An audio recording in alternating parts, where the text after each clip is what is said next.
H परमाणु में electron Sankranti n बराबर 3 थी n बराबर 3 मी कक्षा में थी n बराबर 2 मी कक्षा में जाए थाय त्यारे उत्सर्जता विकिरणना फोटोननी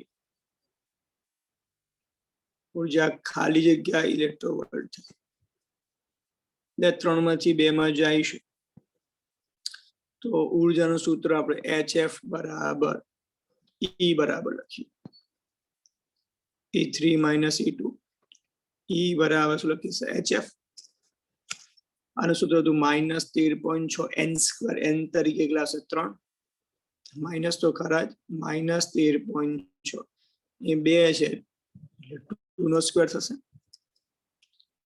બંનેમાંથી માઈનસ માઈનસ પ્લસ થશે એટલે 13.6 ભાગ્યા 9 13.6 ભાગ્યા 4 થાય 13.6 ને કોમન કાઢો પેલું પ્લસ વાળું લખો પછી માઈનસ વાળું લખો લખી કાઢશો સાદરૂપ આપશો આટલા ઇલેક્ટ્રોવોલ્ટ આવશે આવડે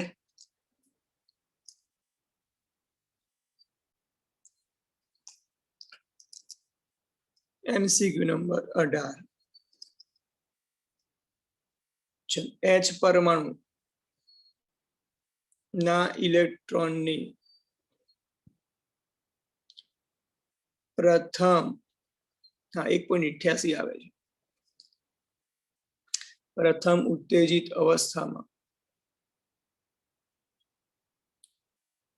कुल ऊर्जा -3.4 इलेक्ट्रोवोल्ट होय तो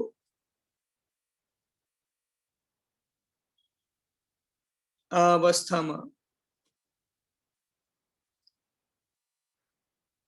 तेनी गति ऊर्जा खाली जग्या थाय चलो कुल ऊर्जा केटली आपी छे -3.4 इलेक्ट्रोवोल्ट गति ऊर्जा शोधवी छे तो गति ऊर्जा ए -E जेटली होय E केटला जे -3.4 इलेक्ट्रोवोल्ट એટલે કેટલા થશે બોલો 3.4 પ્લસ થશે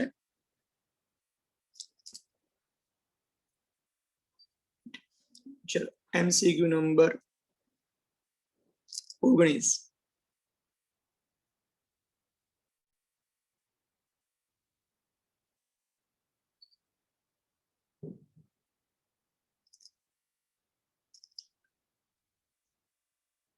दरा अवस्था में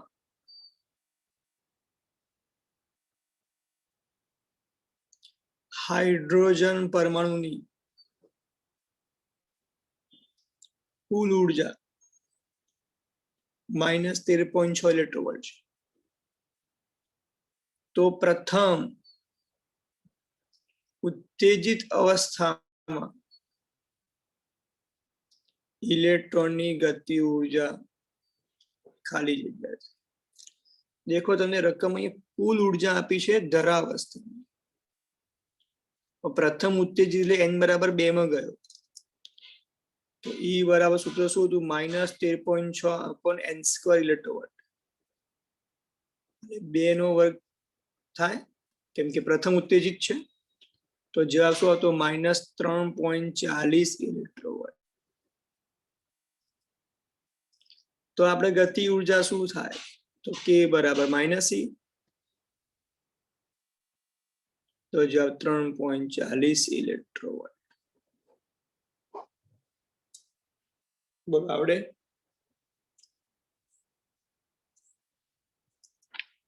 रेडी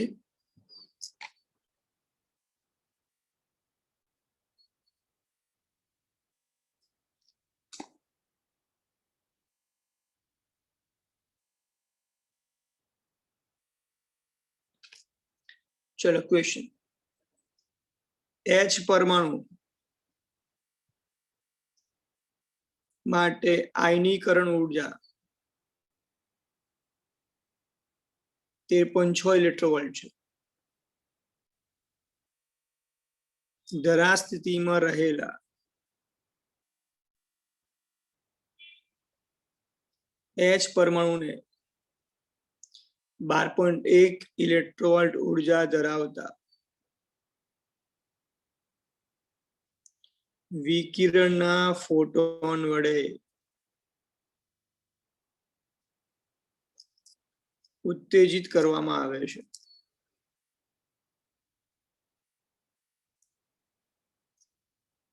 તો લાઈન પર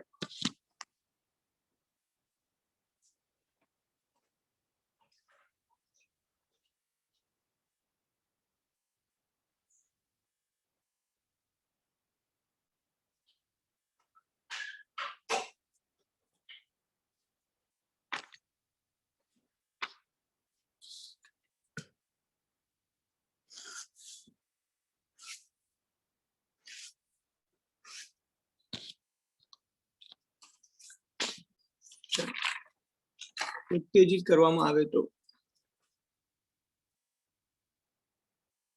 ધરા સ્થિતિમાં પાછા ફરતી વખતે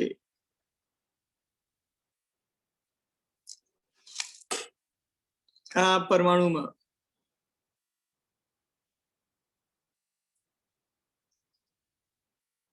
વધુમાં વધુ ખાલી જગ્યા જેટલી વર્ણપટ રેખાઓ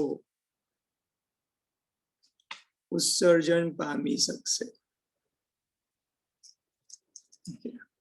ક્વેશ્ચન ફરી સમજીએ. H પરમાણુ માટે આયનીકરણ ઉર્જા 13.6 ઇલેક્ટ્રોવોલ્ટ છે. ધરા સ્થિતિમાં રહેલા H પરમાણુ 12.1 ઇલેક્ટ્રોવોલ્ટ ઉર્જા ધરાવતા વિકિરણના ફોટોન વડે ઉત્તેજિત કરવામાં આવે છે. અને ધરા સ્થિતિમાં પાછા ફરતી વખતે આ પરમાણુમાં વધુમાં વધુ કેટલી વર્ણપટ રેખા ઉત્સર્જિત થઈ શકે. એટલે 12.1 એટલે કઈ કક્ષામાં ગયો? ત્રીજો ક્વોન્ટમ નંબર થાય ને, તમે કોષ્ટક તમને દોરી આપે તો યાદ કરો. 12.09 એટલે કઈ કક્ષામાં ગયો? 1, 2, 3 નંબરમાં જાય. લખી દો 12.1 માટે n બરાબર 3. તો વર્ણપટ રેખાઓની સંખ્યાનું સૂત્ર શું હતું? n કૌંસમાં n - 1/2 હતું એટલે 3 થાય. કેટલી ઉદ્ભવે? 3 જેટલી ઉદ્ભવે. બોલ આવડે? MCQ number 21.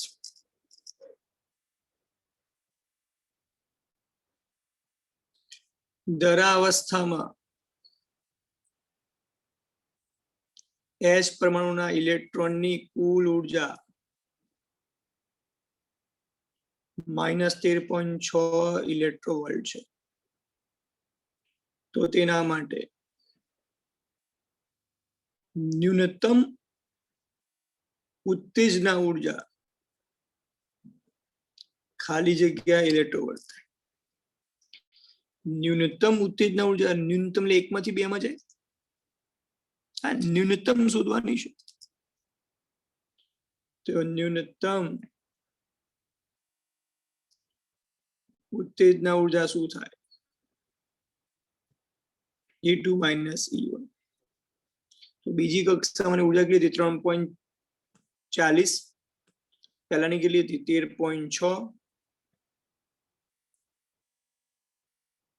સાદરૂપ આપો કેટલા થશે? 10. ન્યૂનતમ બીજામાં જાય 10.2 એટલે કોષ્ટક ની દોરી આપેલો જ છે, યાદ છે?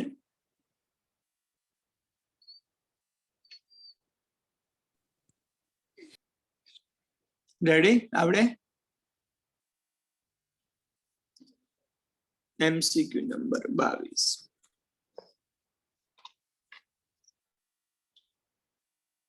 ક્વેશ્ચન.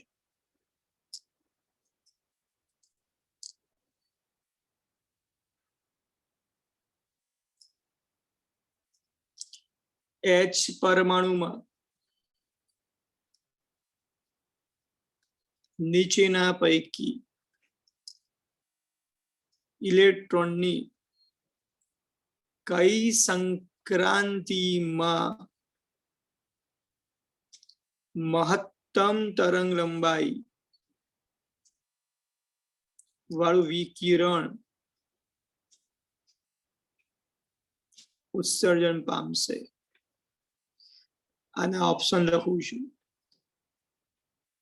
n બરાબર 3 થી n બરાબર 1 માં, n બરાબર 2 થી n બરાબર 1 માં, n બરાબર 4 થી લઈને n બરાબર 3 માં, અને n બરાબર 3 થી લઈને n બરાબર 2 માં. કોની અંદર મહત્તમ તરંગ લંબાઈ વાળું વિકિરણ ઉત્સર્જન પામશે? તો સી માં આવે. કેમ સી માં?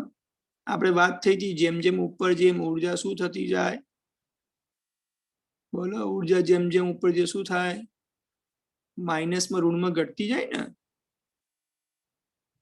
હા ને. અને આપણે આવું કરાયું તો લાસ્ટ ટાઈમે.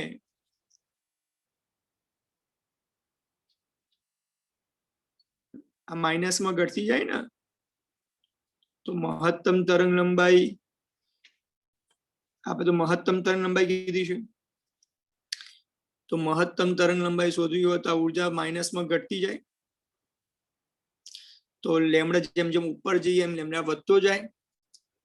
તો સૌથી વધુ કઈ કક્ષામાં આવે? 4 થી 3 માં આવે ને. આવા આપણે લાસ્ટ ટાઈમ આ વસ્તુ સમજાવી દીધી. આખું મેં ચાર્ટ તમને બની આપે તો ઉપર લઈ જવાનો આખો સમજાવે તો.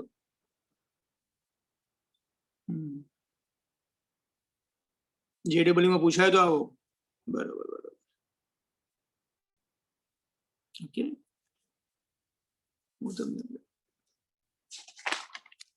જેમ જેમ ઉપર જઈએ એમાં શું થાય, જેમ જેમ આપણે ઉપર જઈએ એમ એમ જે સ્તરો છે એકદમ ગીચ થતા જાય. એટલે ઉપર ઉર્જા લઘુત્તમ થાય. ઉર્જા પર ઘટી જાય ને, -3.40, 0.85 ઋણમાં ઘટી જાય. હા ને, ઋણમાં ઉપર ઘટતી જાય. અને આપણા પેપરમાં કદાચ મેં આવું પૂછ્યું તો હમણાં લીધું ને એક્ઝામમાં.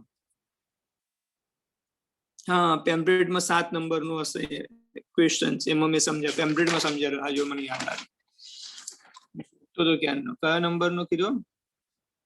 7 નંબરનો કીધો ને તમે. હા રેજો આવ્યો. તમે જેમ જેમ ઉપર જાઓ એમ લેમડા દેખો મેં લખા, લેમડા ઉપર જાઓ એમ વધતું જાય. હા ને, રાઈટ. લેમડા જેમ જેમ ઉપર જાય એમ વધતું જાય. ઓકે, યાદ રાખવાનું, જેમ જેમ ઉપર જેમ લેમડા વધતો જાય. ઓકે, આ યાદ રાખજો. તો 4 થી 3 દરમિયાન જોવા મળે. MCQ number 23. ચલો, આ પ્રશ્ન પણ મેં પૂછ્યો હતો. હાઇડ્રોજન પરમાણુની દરા સ્થિતિમાં ઉર્જા કેટલી છે? આટલી છે. તો હિલિયમ આયનની પ્રથમ ઉત્તેજિત અવસ્થામાં ઉર્જા ખાલી જગ્યા થશે. તો એકચ્યુઅલી ઉર્જા, હા એક્ઝામમાં હતો આ. એકચ્યુઅલી સૂત્ર શું હતું? આવું હતું, પણ આપણે હાઇડ્રોજન માટે Z બરાબર 1 મૂકીએ છીએ, રાઈટ. અને થિયરીમાં પણ મેં લખાવેલું છે, વ્યાપક સૂત્ર Z²/n² છે. ઓકે, પણ આપણે શું કરીએ છીએ, હાઇડ્રોજન માટે 1 મૂકેલા લખતા નહોતા આપણે. પાછળ ઇલેક્ટ્રોવોલ્ટ હિલિયમ છે, તો હિલિયમ માટે કેટલા મૂકવા પડે? 2. અને કઈ કીધી છે? પ્રથમ ઉત્તેજિત, એટલે n બરાબર પણ 2 થશે. પ્રથમ ઉત્તેજિત માટે પણ 2.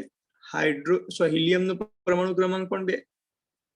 આ 2 જવાના, એટલે જવાબ શું આવશે? આટલો આવે. બોલો, રેડી? તૈયાર?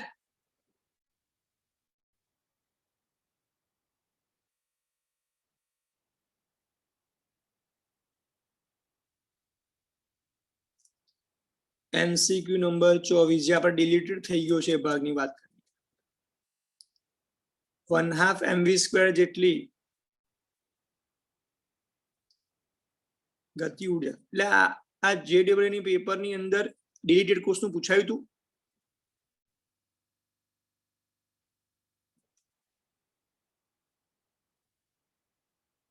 પૂછાયું હતું ને ભાઈ હા જો પૂછાય એટલે નીટમાં બી પૂછાશે તમારે સમજી જ લેવાનું જે બાયોલોજી વાળા હોય ને એ કરી જ દે ભાઈ પૂછાશે બધામાં પૂછાશે જ એટલે જે તમારા ચેપ્ટર રિલેટેડ થઈ ગયા હોય કેમેસ્ટ્રીમાં કે બાયોલોજીમાં કરી જ દેજો ભાઈ ઓકે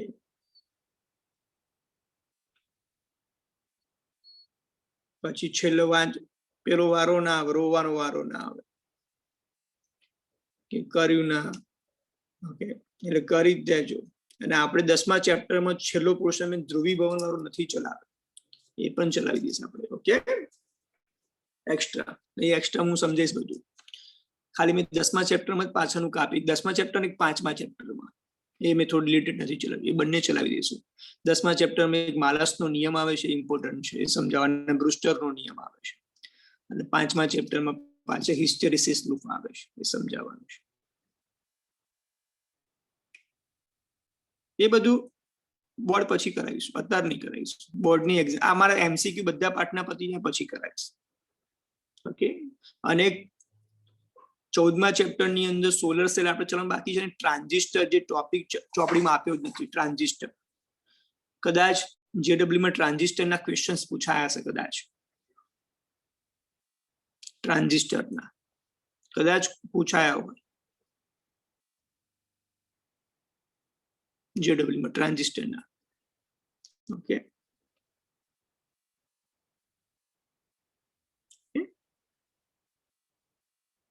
ચેપ્ટર 12 માં તમે બધું કહી છેલ્લી તો વાંચવાની જ છે પેલી ક્વોન્ટમીકરણ વાળી ઓકે તો એ સમજાવી દઈશું ઓકે 1/2 mv² જેટલી ગતિ ઉર્જા વાળા આલ્ફા કણને Ze જેટલો ધન વીજભાર ધરાવતા ભારે ન્યુક્લિયસ પર આપાત કરવામાં આવે તો ડિસ્ટન્સ ઓફ ક્લોઝેસ્ટ એપ્રોચ ખાલી જગ્યાના સમપ્રમાણમાં થાય તો મેં તમને આકૃતિ દોરીને સમજાવ્યું હતું હા બસ એમ્પ્લીફાયર એ ટ્રાન્ઝિસ્ટરનો ભાગ છે ઓકે એ બધું ટ્રાન્ઝિસ્ટરમાં આવે છે એ આખો ટોપિક જ નવી ચોપડીમાંથી કાઢી નાખેલો પણ છતાંય આપણે તમને કરાવીશું કોઈ ચિંતા ના કરશો ઓકે તો એન્જિનિયરિંગમાં બી કામમાં આવશે ચલો અહીંયા આપણી પાસે ભારે ન્યુક્લિયસ છે નામ આપું Ze આલ્ફા કણ આની પર આપાત થાય તો મેં તમને સમજાવ્યું બેકવર્ડ દિશામાં જાય હા ને બંને વચ્ચે ભારે અપાકર્ષણ થાય એ અંતરને આપણે શું કહેતા હતા ડિસ્ટન્સ ઓફ ક્લોઝેસ્ટ એપ્રોચ તો આવું ક્યારે બને આલ્ફા કણની ગતિ ઉર્જાના બંનેની સ્થિતિ ઉર્જા જેટલી થવી જોઈએ તો ગતિ ઉર્જા બરાબર શું થવું જોઈએ સ્થિતિ ઉર્જા જેનો ગતિ ઉર્જામાં ઘટાડો થાય અને સ્થિતિ ઉર્જામાં વધારો થાય ગતિ ઉર્જામાં શું થાય ઘટાડો અને સ્થિતિ ઉર્જામાં શું થાય વધારો ઓકે હા પેમ્પલેટમાં હતો આવડું બધા પૂછાયેલા છે કે ચલો આ બંને સ્થિતિ ઉર્જા બોલો Ze આલ્ફા કણ પરનો વીજભાર 2 ઇલેક્ટ્રોન બંને વચ્ચેનું ડિસ્ટન્સ એટલે r ડિસ્ટન્સ ઓફ ક્લોઝેસ્ટ આપણે કરતા બનાવીએ આ 2 × 2 એટલે 4 થશે એટલે 4 kZe² અને e × e² 2 × 2 4 થશે kZe². ચલો એમ ક્યાં આવશે નીચે v² પણ ક્યાં આવશે નીચે તો ત્રિજ્યા એ દળના શું છે વ્યસ્ત પ્રમાણમાં છે ઓપ્શનમાં આપ્યો છે r ચલે 1/n બોલો આવડે okay MCQ number 25 okay question હવે આ ક્વેશ્ચન છે ચેપ્ટર નંબર 11 સાથે જોઈન્ટમાં છે બરાબર હા કે બરાબર યુ લઈ લેવાનું કેમ કેમ કે ગતિ ઉર્જા અને સ્થિતિ ઉર્જા આપે તો આ આપેલો પરમાણુ આને ધક્કો મારે બેકવર્ડ દિશામાં, એટલે આની ગતિ ઉર્જા ધીમે ધીમે ઘટી જાય અને સ્થિતિ ઉર્જા ક્રમશઃ વધતી, એક ઉર્જાનું બીજી ઉર્જામાં રૂપાંતરિત થાય.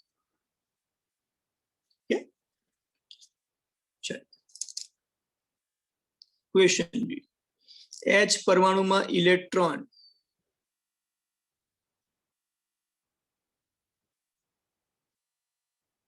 nમી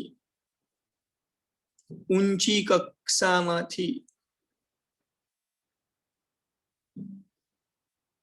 ધરા સ્થિતિમાં જવાથી ઉત્સર્જાતું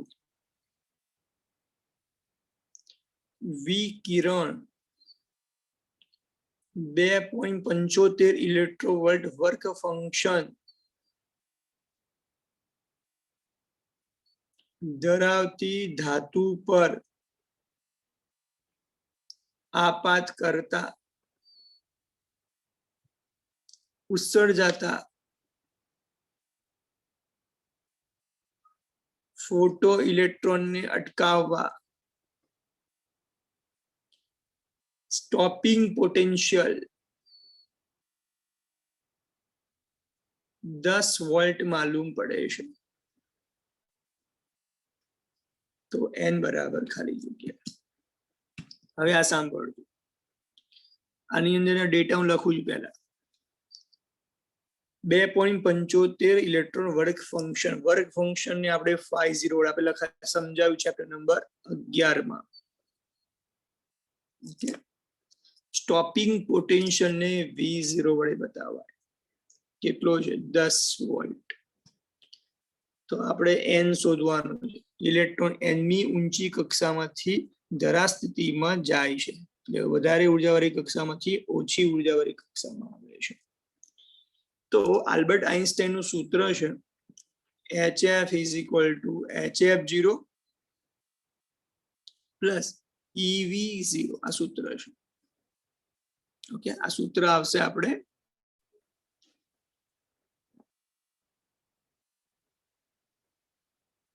ચેપ્ટર નંબર 11 માં આવશે સૂત્ર, એટલે અત્યારે યાદ રાખવાનું છે.